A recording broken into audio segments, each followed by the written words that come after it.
Bismillah ar-Rahman ar-Rahim. Salam ala Ashraf al-Mursalin. Amma ba'd. Donc, continuons concernant les exercices concernant les séries numériques. Aujourd'hui, on va traiter l'exercice 3.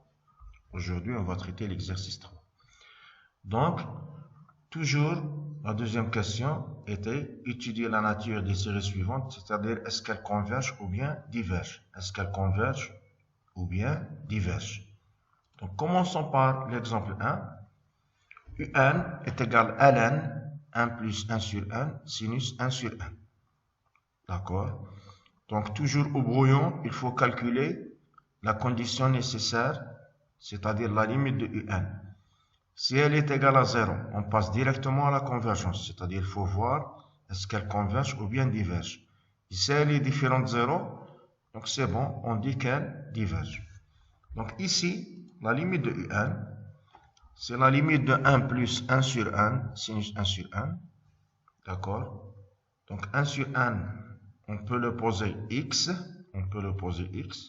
D'accord? Parce que 1 tend vers plus l'infini. Donc si 1 sur 1, on peut le poser x. Donc le x va tendre vers 0. La même chose ici. On a sinus 1 sur 1. Pourquoi? Pour utiliser la notion de développement limité. Au voisinage de 0, ln 1 plus x, il est équivalent à x. Et la même chose pour sinus x, il est équivalent à x. Finalement, au voisinage de 0, on va trouver x sur x qui est égal à 1. Elle est différente de 0. C'est-à-dire la condition nécessaire n'est pas vérifiée. Donc, notre série, elle, diverge. Très bien. Donc, toujours, il faut, si on peut la faire directement, c'est-à-dire sans faire les calculs au brouillon, donc il faut la faire.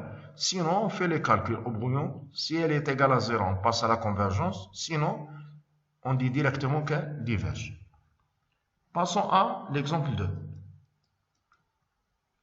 L'exemple 2, UN, c'est n à la puissance n, le produit des deux cas. C'est-à-dire, on va remplacer k par 1, 2, 3, etc. Donc, le produit de deux cas, c'est 2 fois 1, 2 fois 2, 2 fois 3. Combien de 2 on a? On a 2 à la puissance n. Et le 1 fois 2 fois 3 jusqu'au 1, c'est le n factoriel. D'accord? N'oubliez pas que le n à la puissance n, sur n factoriel, d'accord? C'est le même nombre, d'accord? Ici, on a 2 à la puissance n. Il est clair que la limite ici, c'est 1. Et le reste, 1 sur l'infini, c'est 0. C'est-à-dire la condition nécessaire ici, elle est vérifiée. Donc, la première des choses, donc on va voir est-ce qu'elles convergent ou bien elles divergent. D'accord? Si on n'a pas le 1 factoriel, on a n à la puissance n et 2 à la puissance n, on applique quel critère? On applique le critère de Cauchy. D'accord? Très bien. Pourquoi? Parce que le critère de Cauchy, c'est le seul critère qu'on a à la racine n-ième. Donc, qu'est-ce qui nous gêne ici pour ne pas appliquer le critère de Cauchy? C'est le 1 factoriel. Mais, il existe une autre formule qu'il ne faut pas la oublier à partir de maintenant, qui s'appelle la formule de Stirling. D'accord? Stirling permet d'écrire le factoriel sous la forme la puissance, avec le facteur qui est là. Donc, n'oubliez pas cette formule, il faut la prendre. n factoriel, elle est équivalente au voisinage, bien sûr, de l'infini, de n sur e à la puissance n sur e à la puissance n, d'accord? Racine de 2πn. C'est tout, d'accord? N'oubliez pas cette formule qu'on va l'appliquer ici. Donc ici, on a deux méthodes. Donc on applique le critère de Cauchy. Donc la racine n-ième, donc le n qui est là et le n qui est là disparaître. Donc c'est 1 sur 2. 1 sur la racine n-ième de 1 factoriel. Très bien. Et comme on a dit, la formule de Stirling, le 1 factoriel, c'est 1 sur e à la puissance n, racine de 2πn. Donc, après remplacement, on va trouver la racine n-ième de un, c'est 1 sur e. Ici, il nous reste 1 sur e, qu'on va le simplifier. Et on a depuis n à la puissance 1 sur 2n. D'accord? Très bien. Donc le n avec le n, on va le simplifier. Le e sur 2, on va le trouver ici. Donc on va trouver ça. Et le théorème de Cauchy, ou bien le critère de Cauchy, on va calculer la limite de la racine n-ième de un. On va calculer la limite de la racine n-ième de un. Si elle est inférieure à 1, diverge. Si elle est supérieure à 1, si elle est inférieure à 1, converge. Si elle est supérieure à 1, diverge. Et si elle est égale à 1, il faut reprendre les calculs, c'est-à-dire c'est un doute, on ne peut rien dire. D'accord? On va voir les cas, si elle est égale à 1. Dans ce cas, donc on va trouver ça. Et puisqu'on a dans la puissance un n, on va faire entrer exponentielle ln, on va trouver ln depuis n sur 2n. ln depuis n sur 2n. D'accord? Donc, quand 1 tend vers l'infini, ln x sur x, quand x tend vers l'infini, 1 tend vers 0. 1 tend vers 0. Exponentielle 0, c'est 1. 1 sur 1, c'est 1. Donc, il nous reste e sur 2. Il nous reste e sur 2. Pourquoi? Parce que la limite de ln x sur x, quand x tend vers l'infini, est égale à 0. Donc, tout ça va tendre vers 1. Et il nous reste e sur 2. E sur 2, elle est plus grande que 1. E sur 2, elle est plus grande que 1. D'accord? Donc, dans ce cas, notre série, elle diverge. Notre série, elle diverge. Très bien. Autre méthode, c'est-à-dire sans appliquer le critère de Cauchy, on va toujours utiliser la formule de Stirling directement. Donc, le n factoriel est égal à ça. D'accord? Donc, on va simplifier le n à la puissance 1 avec n à la puissance 1. Donc, qu'est-ce qu'il nous reste? Toujours par le critère d'équivalence, e sur 2 à la puissance 1, 1 sur racine de 2pi, 1 sur racine de 1. Ah. Ici, on va appliquer le critère de comparaison. Ici, on va appliquer le critère de comparaison. Dans le critère de comparaison, on a deux choses. Dans le critère de comparaison, on a deux choses. La première des choses, si un inférieur ou égal à Vn, inférieur ou égal à Vn, avec Vn converge, donc le un converge, la somme bien sûr. Je répète, c'est un inférieur ou égal à Vn, avec la somme de Vn converge, donc la somme de un converge. Mais si un supérieur ou égal à Vn, c'est un supérieur ou égal à Vn, avec la somme de Vn diverge, donc on a le un plus grand que Vn, et la somme de Vn diverge, c'est-à-dire la somme de un, elle diverge. C'est le cas ici, parce que la quantité qui est là, elle est plus grande que 1, donc tout ça, il est supérieur ou égal à 1 sur 2pi, racine de 2pi, racine de 1. Équivalent, c'est une constante, n n'influe pas sur la convergence, équivalent 1 sur n à la puissance 1 demi. D'accord?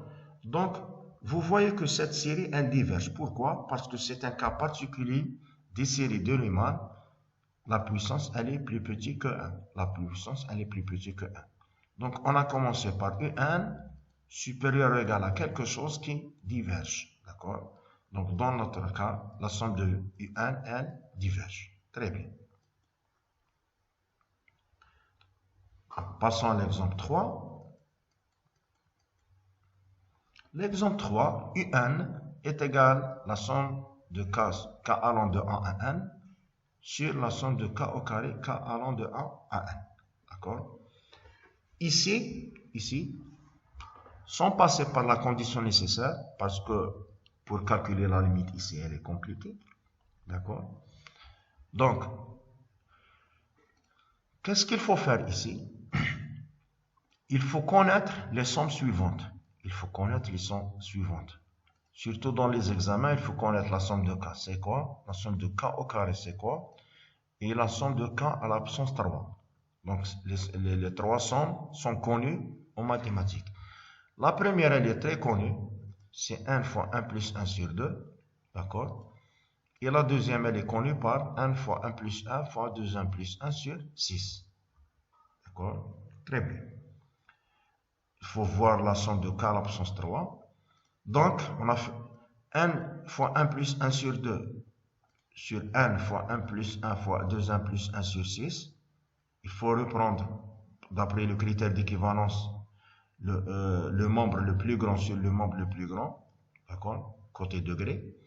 Donc, on va trouver n au carré sur 2, sur 2n à la puissance 3 sur 6. Donc, équivalent à ça, qui est une série de Riemann diverge, parce que alpha est égal à 1, qui alpha est égal à 1. Très bien. D'accord? Donc, puisque ça diverge, donc notre série, elle, diverge. Notre série, elle, diverge. Très bien. Passons à, donc n'oubliez pas les sommes. Il faut revoir la somme de k à la puissance 3. D'accord? Donc, quatrièmement, un, c'est 1 sur 1 ln. un est égal à 1 sur 1 ln. Très bien. Donc, un est égal à 1 sur 1 ln. 1 sur 1 ln. Elle est connue comme les séries de Riemann. Pour l'instant, la seule série connue, c'est la série de Riemann. La somme de 1 sur 1 à la puissance alpha. Mais ici, on a une autre série qui est très connue. D'accord? Elle s'appelle la série de Bertrand. La série de Bertrand. D'accord? Donc, la série de Bertrand, dans le cas général, elle est de la forme la somme de 1 sur 1 à la puissance alpha, ln n à la puissance bêta. D'accord? Donc, si vous êtes dans un examen, vous dites que la série 4, elle est un cas particulier, directement sans écrire ça, elle est un cas particulier de série de Bertrand. D'accord? Donc, le alpha est égal à 1 et le bêta est égal à 1. Donc, les séries de Bertrand, d'accord, comme les séries de Riemann, il faut savoir qu'elles convergent dans le cas suivant ou bien l'autre cas. C'est-à-dire, on a deux cas. Elles convergent si le alpha il est plus grand que 1, parce que toujours le n il est plus puissant que le ln n, d'accord? C'est-à-dire, on est presque dans le cas de série de Riemann. Ou bien si alpha est égal à 1 et le bêta plus grand que 1. Le bêta plus grand que 1. On a deux cas. Les autres cas divergent. Donc, si alpha plus grand que 1, le bêta peu n'importe. Donc, elles convergent. Soit disant, on est dans le cas des séries de Riemann. Et si alpha est égal à 1, d'accord, il faut que le bêta soit supérieur à 1.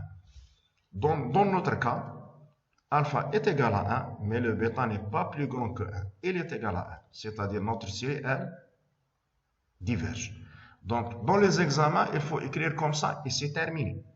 D'accord? Sauf ici, on va vous donner une idée. Comment on démontre ça? C'est-à-dire le cas général. Donc, ici, on a un, c'est la même nature que l'intégrale qui est ici. D'accord? un, c'est la même nature de l'intégrale qui est ici. Donc, la somme, parce que n'importe quelle somme, on peut l'écrire sous forme intégrale. Cette intégrale est très très simple à calculer. Qu'est-ce qu'il faut faire? Bon, vous voyez que ici on a évité le 0, d'accord? Et on n'a pas le 0. Donc cette intégrale est très très simple. Il suffit de faire le changement de variable. T est égal à ln x. T est égal à ln x.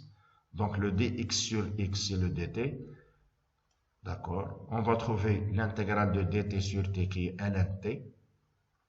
D'accord? Toujours ici on va voir plus l'infini. ln t au voisinage de plus l'infini me donne plus l'infini. Donc, puisque l'intégrale diverge, le un diverge. Le un diverge. Et c'est terminé. On va passer à l'exemple 5. L'exemple 5, on a un sous la forme puissance. Nième. Donc, directement, vous allez voir que par expérience, dès que vous voyez un terme général sous la forme puissance nième, vous utilisez le critère de Cauchy. Vous utilisez le critère de Cauchy. Très bien. Donc, d'après le critère de Cauchy, on va trouver racine de 1 au carré plus 1 moins 1. D'accord? Multipliant et divisant par le conjugué. Multipliant et divisant par le conjugué. On va calculer la limite. D'accord? Au-dessous, c'est-à-dire dans le dénominateur, On peut faire sortir le n en facteur, parce qu'à l'intérieur, ici, on a n au carré. N au carré avec la racine devient 1. D'accord? Et on va trouver ça. Le n avec le n se simplifie. D'accord? Et on va trouver 1 sur la racine de 1 plus 1 sur n plus 1.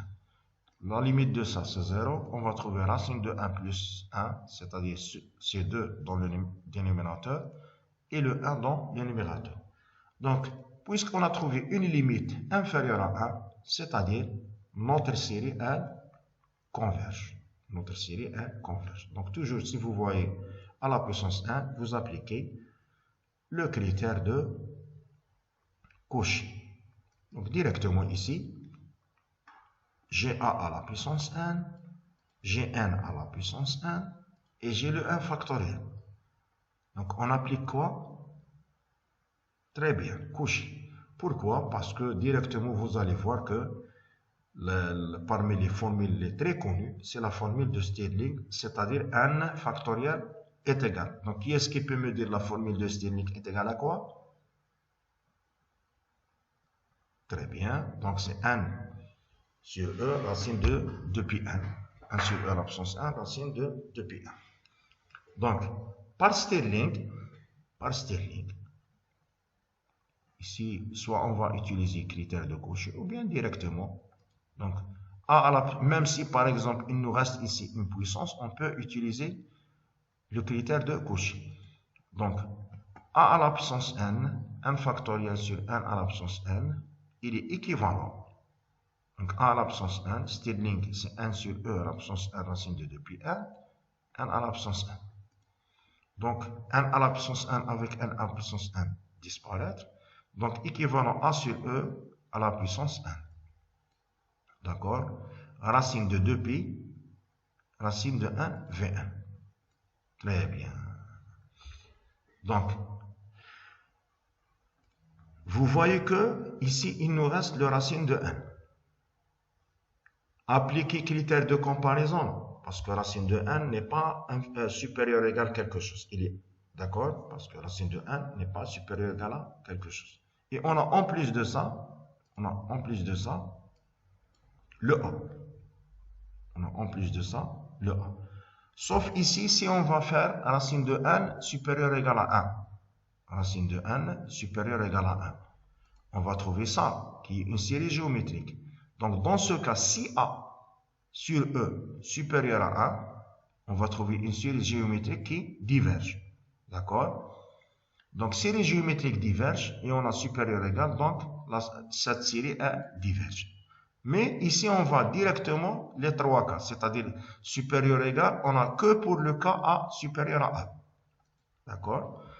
Donc, ici, on va appliquer un critère d'Alembert, V1 plus 1 sur V1, il nous reste ça. D'accord? Donc, pourquoi? Parce que la racine de 1 plus 1 sur racine de 1 va tendre vers 1, c'est bon. Et on va trouver A sur 1. Ah, ici, on va faire le cas du doute, c'est-à-dire si la limite est égale à 1. Si la limite est égale à 1. Donc, reprends. Donc, le premier cas, d'après le critère d'Alembert, si A sur E supérieur à 1, la somme devient 1 diverge, donc notre somme elle diverge. Très bien. Si A sur E inférieur à 1, la somme de Vn converge, donc la somme de Un converge. Très bien. Et si A sur E est égal à 1, dans le critère, c'est un doute. Mais on n'écrit pas c'est un doute et c'est terminé. Non, il faut résoudre l'exercice. La plupart des cas, dans l'égalité, il faut revenir à UN, et remplacer. Donc, qu'est-ce que ça veut dire A sur E est égal à 1? Qu'est-ce que ça veut dire A sur E est égal à 1? C'est-à-dire le A est égal à E. Le A est égal à E. Donc, remplaçons ici. A est égal à E. C'est-à-dire cette quantité est égale à 1. Donc, qu'est-ce qu'il nous reste? Il nous reste V1, c'est ça. D'accord? Donc, est-ce que V1 converge ou bien diverge? D'accord? Directement, on va appliquer la condition nécessaire. Pourquoi? Parce que la condition nécessaire, il faut que là, si le terme général tombe vers 0. Est-ce que ça tombe vers 0? Non. Donc, le terme général, leur limite différent de 0, c'est-à-dire la somme de Vn diverge. Et puisque la somme de Vn diverge, notre série, elle, diverge. Donc, toujours dans le cas du doute, il faut revenir à notre série et remplacer et vérifier généralement la condition nécessaire. Parce que la plupart des exercices, la condition nécessaire n'est pas vérifiée. Très bien. Passons à l'exemple 7. L'exemple 7. Donc, l'exemple 7, on a UN sous forme intégrale. On a UN sous forme intégrale. Mais l'intégrale est très compliquée, est vraiment très compliquée. C'est-à-dire, pour calculer cette intégrale, on peut avoir des problèmes. Donc, dans ce cas, on va faire le critère de comparaison, c'est-à-dire éliminer quelques termes qui sont à l'intérieur de l'intégrale. Donc, commençons. Donc, on a, quel que soit x appartient à 0 pi sur 1, c'est-à-dire elle est inférieure à. Donc, on a 1 dans notre cas. Donc, commence par 1, donc 0 pi, ou bien 0 pi sur 2, ou bien 0 pi sur 3, etc. C'est-à-dire il est dans le côté supérieur du cercle unité. Il est dans le côté supérieur du cercle unité. Donc, sinus dans le cercle unité, il est positif. Sinus dans le cercle unité, il est positif. Donc, compris entre 0 et 1. Compris entre 0 et 1. Très bien. Donc ça c'est positif parce que sinus est positif. Je peux l'écrire ici. Car sinus x est supérieur ou égal à 0. Supérieur ou égal à 0. Parce que si n tend vers l'infini, on va trouver 0. Donc, sinus 0, c'est 0. Même si n est égal à 1, on va trouver le p, sinus p, c'est 0. Très bien. Donc, un, elle est positive. On est dans le cadre des intégrales positives. Donc, 1 tend vers l'infini, ça tend vers 0. L'intégrale entre 0 et 0, c'est 0. Donc, on va comparer le côté, du côté droit, c'est-à-dire un est supérieur ou égal à 0. Qu'est-ce qui se passe à droite? Donc, puisqu'on est dans le côté positif, donc sinus x, il est toujours plus petit que x. Sinus x, il est toujours plus petit que x. Bon, la question ici, est-ce que je peux avoir ces idées? C'est la première fois que je calcule cette intégrale. La réponse, non. C'est-à-dire, il faut comprendre la chose après qu'on a fait dans le TD. C'est bon. Donc, puisque ça, x3 sur 1 plus x, il est un tout petit peu compliqué pour calculer. Pourquoi? Parce qu'il nous gêne ici, le 1 sur 1 plus x. Donc, qu'est-ce qu'on va faire? Bon, ici, on peut la calculer après cette comparaison, mais pour que les calculs sont très simples, on va comparer toujours, parce que toujours on est inférieur ou égal, inférieur ou égal, inférieur ou égal, pour éliminer ça. D'accord? Donc, qu'est-ce qu'on va, sinon on va faire la décomposition en éléments simples. Mais c'est très simple, pourquoi? Parce que le 1 sur 1 plus x, il est plus petit que 1, donc x3 inférieur ou égal à x3. C'est-à-dire, on a trouvé une formule fondamentale. Une formule fondamentale, très bien. Après remplacement, c'est x4 sur 4, très bien. Entre 0 et pi sur 1, on va trouver pi sur 4 à la puissance 1 sur 4.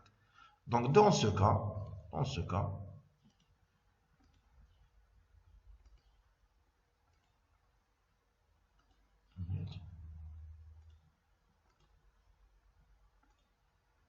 va appliquer le critère d'équivalence.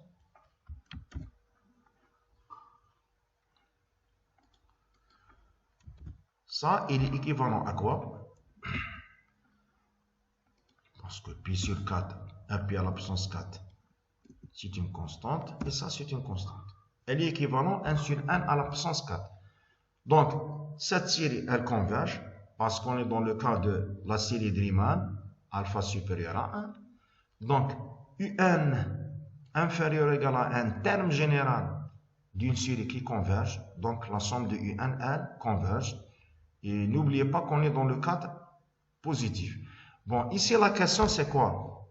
Pourquoi on a fait supérieur ou égal à 0? Parce que le critère d'équivalence, toujours critère de comparaison pour qu'on a la convergence UN inférieur ou égal. C'est juste pour voir que UN est positif, parce que le critère de comparaison, c'est concernant les séries positives. D'accord? Très bien. Donc, passons à l'exemple 8. D'accord? Passons à l'exemple 8. Donc, l'exemple 8, UN est égal à 1 sur racine de 1, la somme de 1 sur K au carré, K allant de 1 à 1. Donc, toujours, on est dans le cadre des séries positives. D'accord? Donc, ici, on va faire deux méthodes. Donc, n'oubliez pas que la somme de 1 sur K au carré est égale à ça. C'est 1 plus 1 sur 2 au carré, plus, etc. 1 sur 1 au carré. Très bien. Donc, après multiplication, tous les termes sont positifs. Tous les termes sont positifs. D'accord? Donc, il est clair que la somme qui est là, la somme des termes positifs, elle est plus grande qu'au premier terme, le premier. Donc, le premier terme ici, c'est 1 sur racine de 1. Donc, critère de comparaison, une série, bien sûr, ça est égal à 1 sur 1 à la puissance 1 demi. 1 sur 1 à la puissance 1 demi. Très bien. Donc, c'est une série de Riemann qui diverge. C'est une série de Riemann qui diverge. Critère de comparaison, puisqu'on a supérieur ou égal quelque chose diverge, donc permet de me dire que la somme de UN, elle, diverge. Très bien. Maintenant, on va vous donner un autre critère qui s'appelle le critère de Riemann.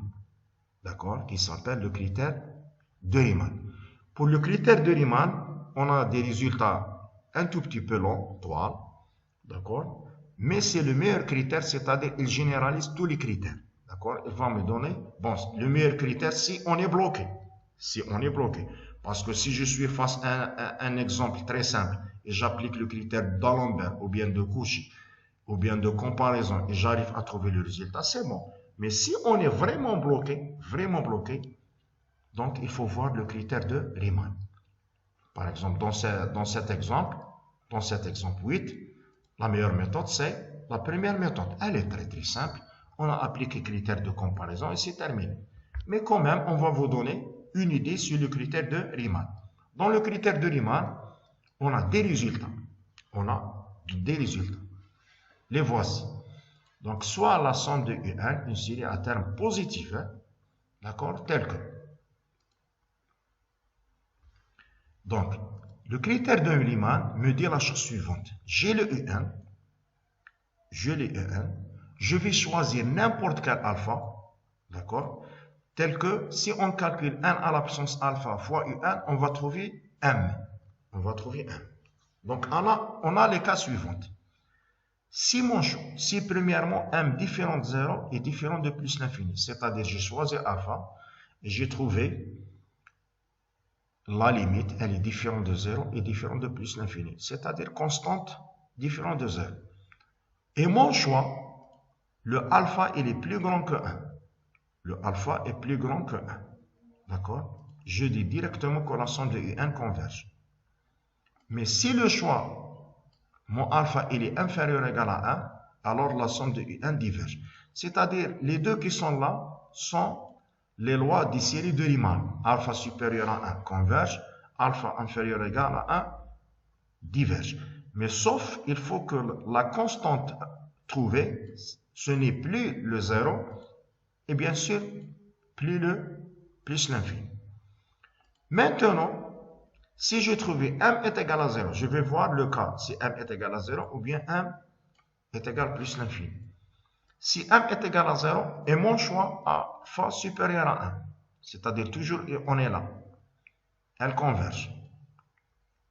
D'accord?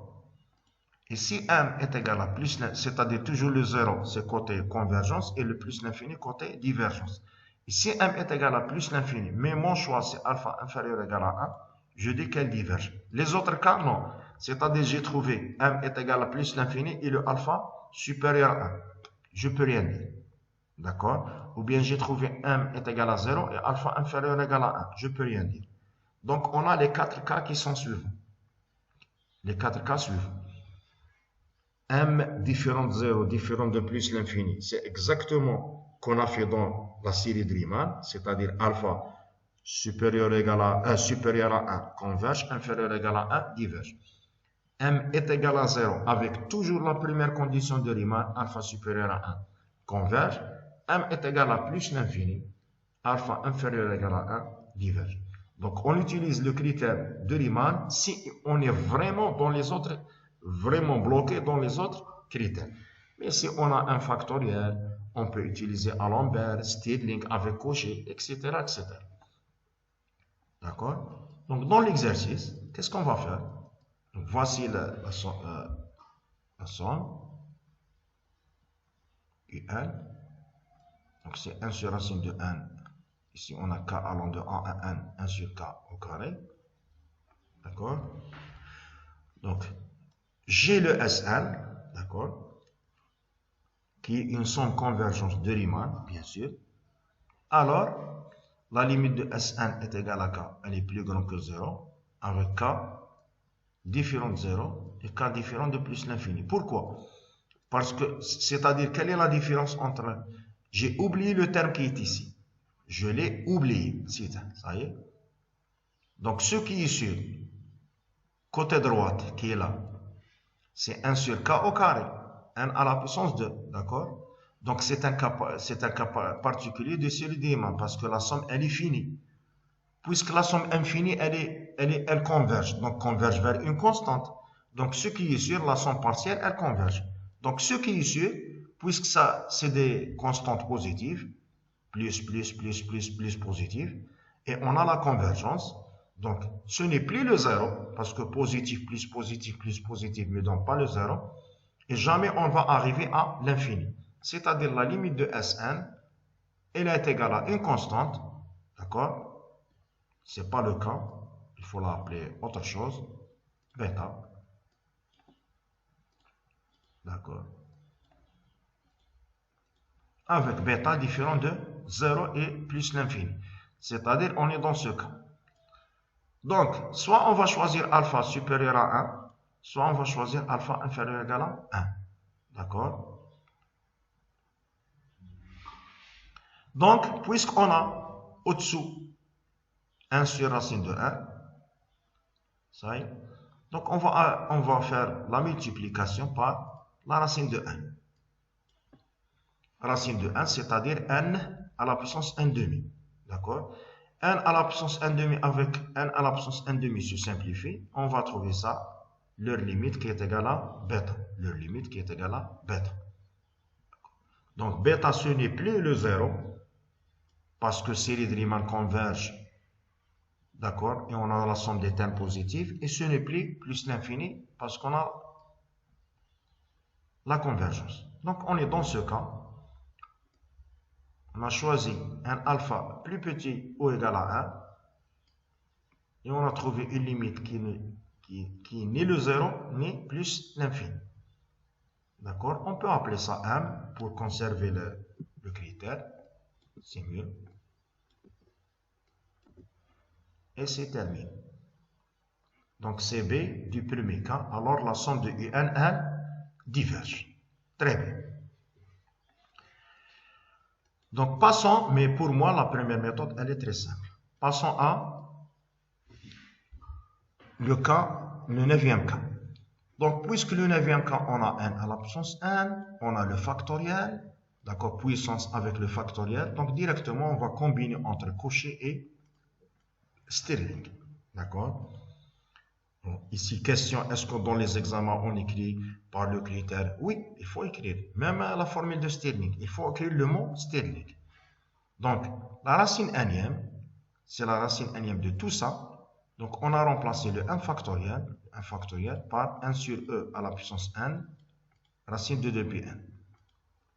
Le alpha qui est là, c'est à la puissance alpha. Et la racine, c'est à la puissance 1 demi, c'est-à-dire le tout va être à la puissance alpha sur 2. On va faire entrer 1 sur n, la racine n. Donc, qu'est-ce qu'il nous reste? Ici, il ne nous reste que le n. D'accord? Ici, la racine à la puissance n disparaît. Donc, il nous reste n sur e à la puissance alpha sur 2. Voici. Il nous reste racine de 2πn à la puissance alpha sur 2n. À la puissance alpha sur 2n. Très bien. Donc, est égal, on va combiner ça avec ça. Donc, on va trouver n à la puissance 1 moins alpha sur 2 fois e à la puissance alpha sur 2. C'est une constante, elle ne finit pas sur la limite, fois 2πn à la puissance alpha sur 4n. Pourquoi 4n? Parce que la racine à la puissance 1 demi avec le 1 demi qui est là, c'est 4. Et toujours, si on a une puissance, qu'on a la variable n, ou bien l'indice 1, il faut faire entrer exponentielle n. Il faut faire entrer exponentielle n. Bon, au-dessous, pas de problème. Pourquoi? Parce qu'on a exponentielle ln x sur x, d'accord, tel que le x va tendre vers plus l'infini. C'est 0, exponentielle 0, c'est 1. C'est-à-dire, tout ça va tendre vers 0. Donc, je vais écrire, mais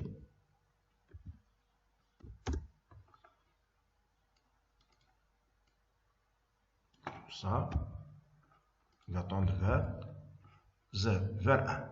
Parce que exponentielle 0,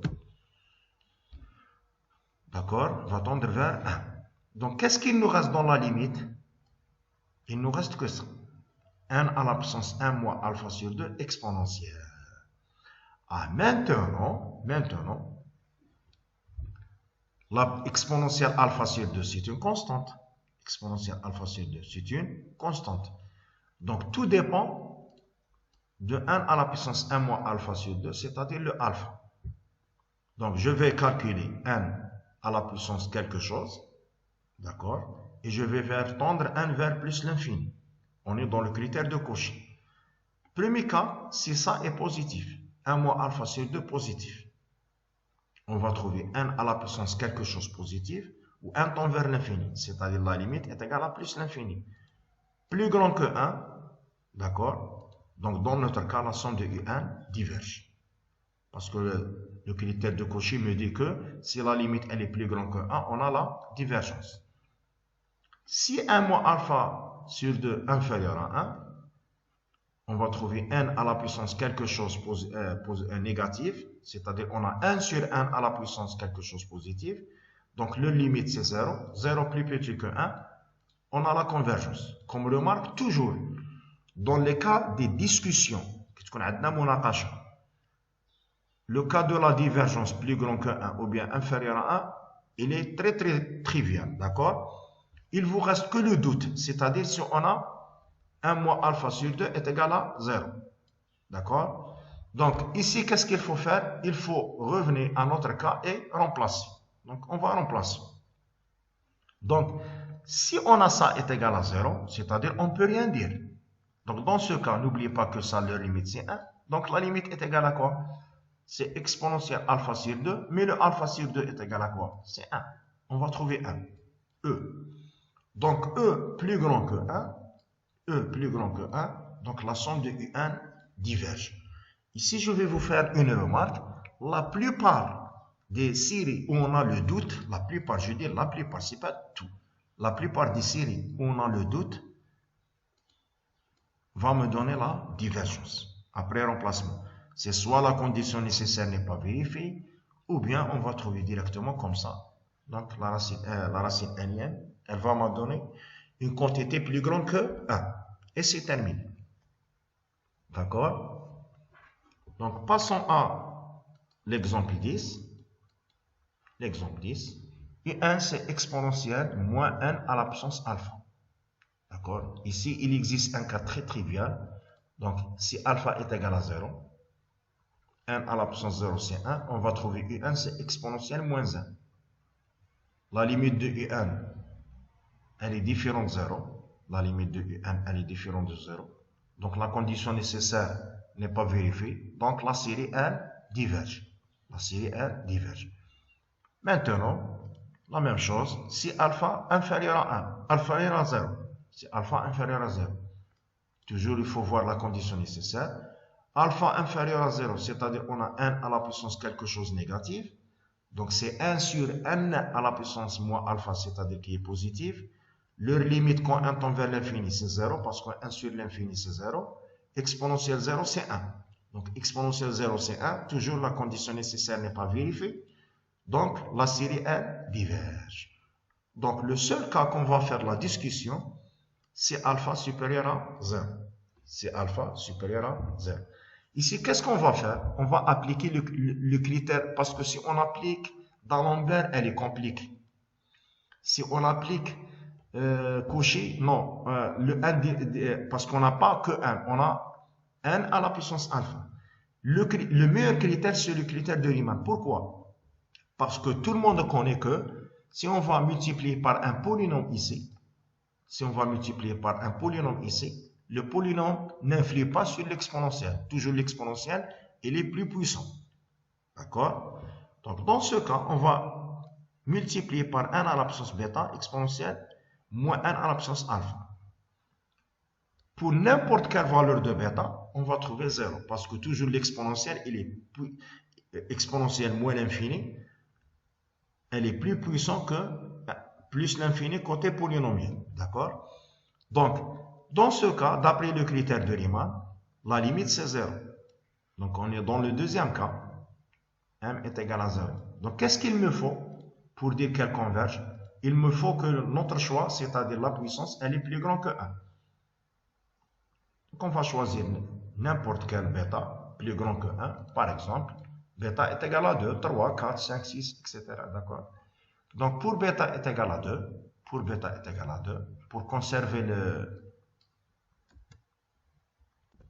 la notation, on va faire M grand R. D'accord? Très bien. Donc, pour M est égal à 2, on va trouver le 0, c'est-à-dire on est dans le deuxième cas, la somme de UN1 converge. La somme de UN1 converge. Et c'est terminé. Donc, n'oubliez pas que les cas suivants. Donc, si on est face à l'exponentielle, le plus rapide critère, c'est le critère de Riemann. Et toujours, si on a un paramètre inconnu, il faut distinguer les cas les plus simples ici. Les cas les plus simples, par exemple, premier cas, deuxième cas, on n'a utilisé que la condition nécessaire. Elle n'est pas vérifiée, donc notre série, elle, diverge. Passons à l'exemple 11. L'exemple 11. Donc, on a ici des factoriels. Donc, UN, c'est 2n factoriel sur 4 à la puissance 1, une puissance, sur n factoriel à au carré, exponentielle IN-θ, c'est une puissance, parce que exponentielle Iθ, c'est exponentielle IN-θ, c'est exponentielle Iθ à la puissance 1. Très bien. Donc, ici, on est face à une suite complexe. Donc, puisque la suite, elle est complexe, donc on va traiter cas par cas. Donc, premier cas, qui est très trivial, si on n'a pas les nombres complexes. C'est-à-dire, on peut remplacer le n par 2kp. Pourquoi? Parce que exponentielle I de kp, θ, d'accord, le θ, on va le remplacer parce que θ, c'est inconnu. Si on remplace θ par 2kp, on va trouver exponentielle I de kp, d'accord, I de kp fois 1, donc est égal à 1. Donc, tout ça va disparaître. Donc, il ne nous reste que les factoriels avec puissance. Donc, on va appliquer Stirling. Donc, 2n, c'est 2n sur e à la puissance 2n. Racine de 2πn fois 2. 2πn fois 2, parce qu'on a ici 2. Donc, c'est 4πn. Très bien. Factoriel à la puissance, le voici. C'est 1 sur e à la puissance 2, puisqu'on a ici à la puissance 2. n, d'accord, et racine de 2πn à la puissance 2. Donc, vous voyez que la quantité qui est là, c'est la même qui est là. On va que simplifier avec le 4n, parce que ici, on a 2 à la puissance 2n, c'est 4 à la puissance 1. Donc, tout ça, on va le simplifier. D'accord? Donc, on peut faire sortir ici le 2 à l'intérieur. Donc, on va trouver racine de 2 fois racine de 2πn. Racine de πn avec racine de 2πn. Il ne me reste que 1 racine de 2 sur racine de 2πn. Racine de 2 avec racine de 2 se simplifie. Finalement, on va trouver ça. D'accord? La constante racine de pi n'influe pas, c'est-à-dire elle est équivalente à une série de Riemann de type 1 sur n à la puissance alpha avec alpha plus petit que 1, qui est le 1 demi.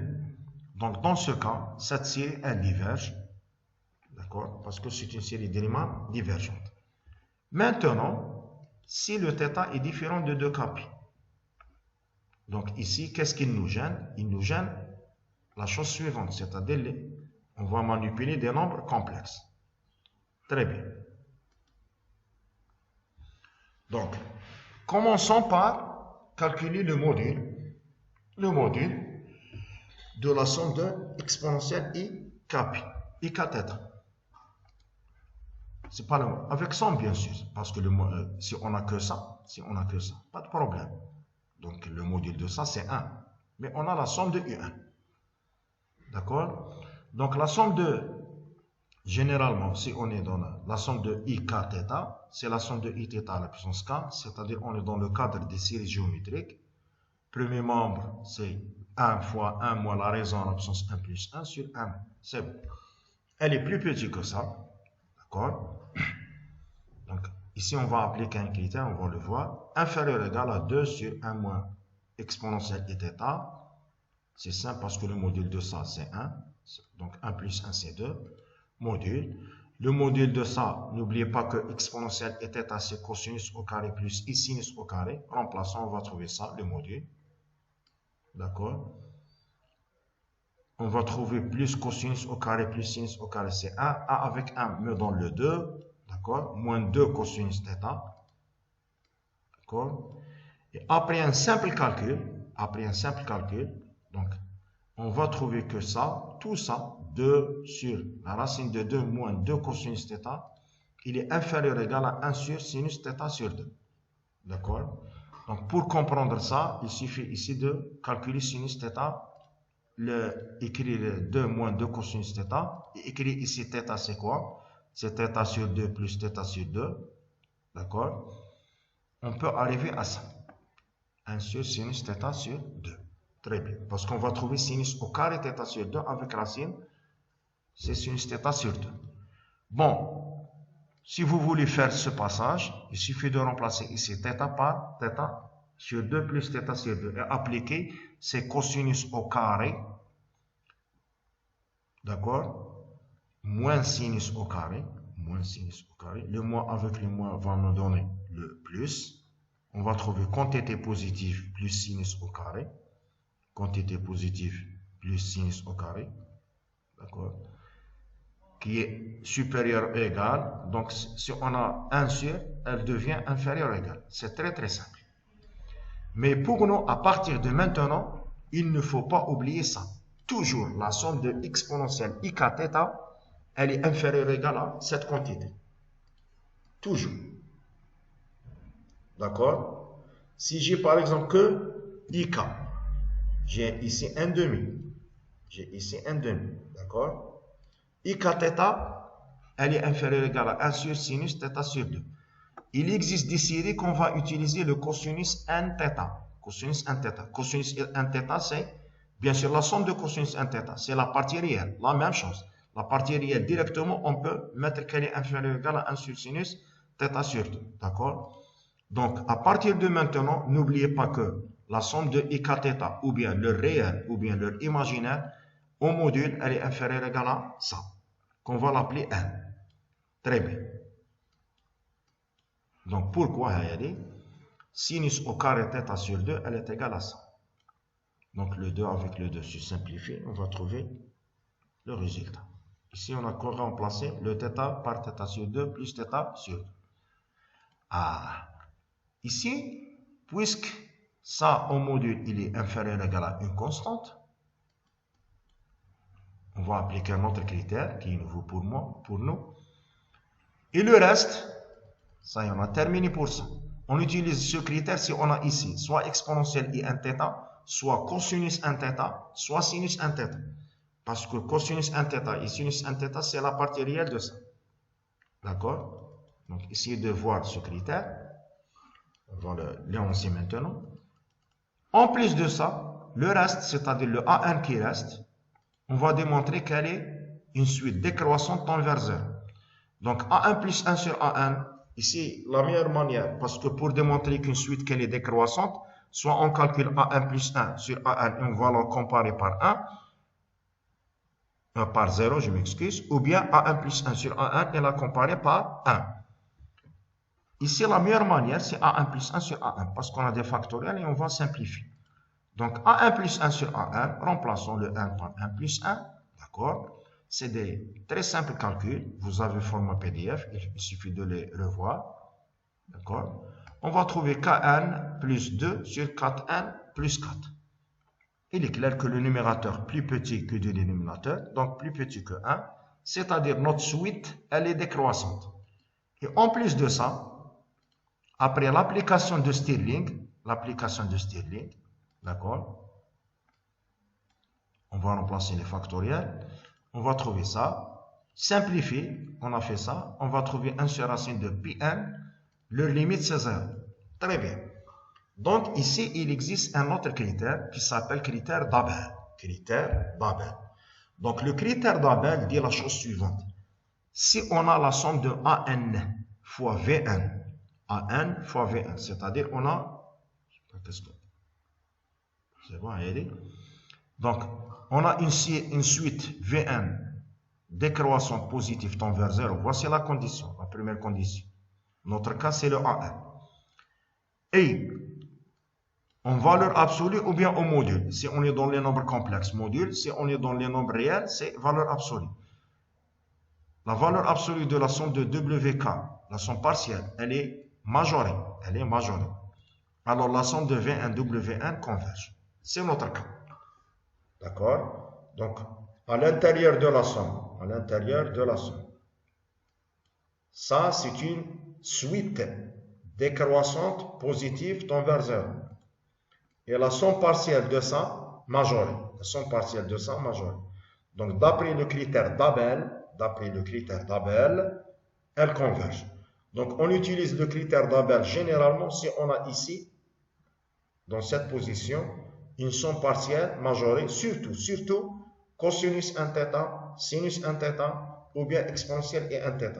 Ça se peut qu'on peut trouver cosinus 1, c'est-à-dire cosinus 1, c'est quoi? C'est le réel de ça avec θ est égal à 1. Donc toujours elle est majorée par ça. Et dans les examens, on ne fait pas ces calculs, c'est-à-dire on va passer directement de cette quantité vers le résultat. D'accord? Donc pour mieux comprendre les choses qui sont là, essayez de refaire les calculs, surtout le passage qui est là. Très bien. C'est très simple. Il suffit de remplacer θ par θ sur 2 plus θ sur 2. Et à partir du critère d'Abel, on va l'utiliser dans les séries alternées qui changent le sens, qui s'appelle le critère de Leibniz. Donc l'exemple 12, je pense que c'est le dernier. Donc l'exemple 12, la somme de 1 sur k allant de A à n, sur ln n factoriel. Vraiment, c'est un exemple compliqué, mais ici, on va faire une nouvelle technique. Bon, comme remarque, n'oubliez pas que le 1 factoriel, il est toujours plus petit que 1 à la puissance n. Pourquoi? Parce que le 1 factoriel, c'est n fois n-1, n-1 plus petit que n, fois n-2, n-2 plus petit que n, fois n-3 plus petit que n, etc., etc. Combien de termes on a? On a un terme. C'est-à-dire, dans le cas général, n factoriel inférieur ou égal à n à la puissance n. Très bien. ln n factoriel inférieur ou égal à ln n à la puissance n, qui est égal à n ln n. Finalement, le 1 sur n factoriel, ln n factoriel, il est plus grand que ça. Vous allez voir pourquoi on a fait ça. Pourquoi? Parce qu'on a une formule qui va comparer la somme qui est là, avec le ln. On a une formule qui va comparer la somme qui est là avec le cas ln. Donc, voici la première inégalité.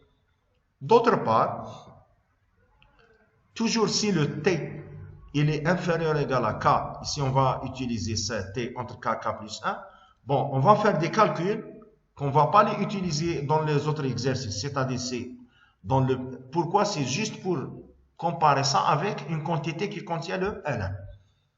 Donc, si t supérieur ou égal à k, inférieur ou égal à k plus 1, donc on a 1 sur t, le contraire, c'est 1 sur k plus 1, 1 sur k. Faisons entrer l'intégrale entre k et k plus 1. Bien sûr, ici, c'est une constante.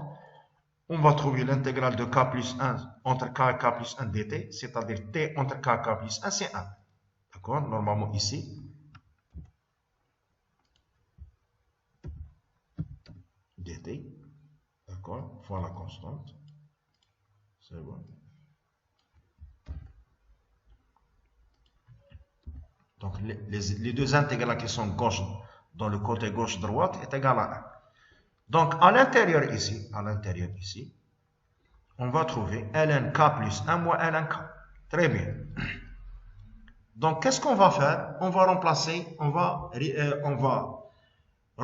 le k par 1, par 2, par 3, etc. Donc, par 1, c'est-à-dire dans cette double inégalité. Par 1, on va trouver ça. Par 2, on va trouver ça. Etc. Minute. D'accord? Etc. Jusqu'à arriver par n-1. Donc, par n-1, on va trouver ici 1. Ici, c'est n-1. Très bien. Pourquoi? Parce que vous voyez que ici, on a ln2. Ici, moins ln2. Ici, ln3. Le suivant, moins ln3. Ici, moins ln n-1. L'avant-dernier, c'est ln n-1. D'accord? Qu'est-ce qu'on fait? On fait la somme. Pourquoi on fait la somme? Parce que la somme des côtés gauche qui sont là et côté droite, d'accord, ont la même forme qui est là. Dans le numérateur. Mais la somme au milieu, les renforced, la somme au milieu, il ne nous reste que ça qui est égal à 0 et le dernier. Donc qu'est-ce qu'il nous reste? Il nous reste ln n supérieur ou égal à ça plus ça. D'accord? Parce que de 1 jusqu'au... Normalement, on va faire ln n moins 1, ici. D'accord? Et ça, inférieur ou égal, on peut ajouter un tel, comme ça, très bien. C'est-à-dire, on arrête 1 moins 1, mais puisque ça c'est positif, toujours il nous reste inférieur ou égal à 1 sur 1. Très bien. C'est-à-dire, le ln1 qui est ici, il est plus petit que notre somme qui est donnée dans l'exercice. La voici. D'accord? Très bien. Donc, qu'est-ce qu'on a fait ici? On a ça supérieur ou égal à ça. D'accord? Donc, si on va multiplier par la somme, je vais écrire mais pour l'avoir. Minute.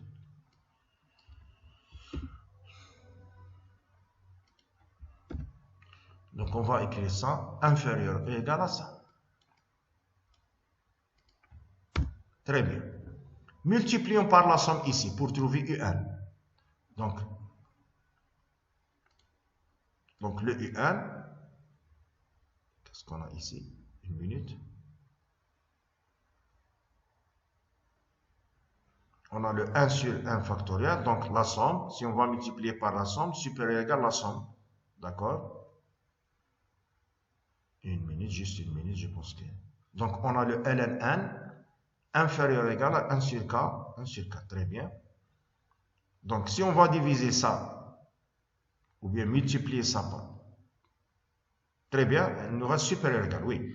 Donc on va diviser, on a la somme supérieure ou égale à ln1, d'accord? Et ça, supérieur ou égal à ça, d'accord? Donc on va multiplier ça avec ça, Il nous reste le un supérieur ou égal à ln1 fois ça. Pourquoi? Parce qu'on va simplifier ln1. Très bien. Donc il nous reste ça. Donc d'après le critère de comparaison, c'est une série de Riemann. Soit on va dire que c'est une série de Riemann, ou bien série harmonique. On a dit ça dans le cours. Donc série harmonique, c'est-à-dire c'est un cas particulier des séries de Riemann. D'accord? Donc d'après le critère de comparaison, ça diverge. D'accord? Donc UN, la somme de UN, elle diverge. D'accord? Je répète ça. Donc on a la somme supérieure égale à la quantité qui est là. et ça supérieur ou égal à la quantité. Le tout est positif, bien sûr. Donc, si on va multiplier ça avec ça, c'est le U1 supérieur ou égal à la multiplication de ça avec ça. Très bien. Donc, on va trouver une série de Riemann ou bien série harmonique qui diverge. Donc, notre série R diverge. Et c'est terminé. Donc, merci pour votre attention. Donc, la prochaine séance, on va traiter les deux derniers exercices, Inch'Allah.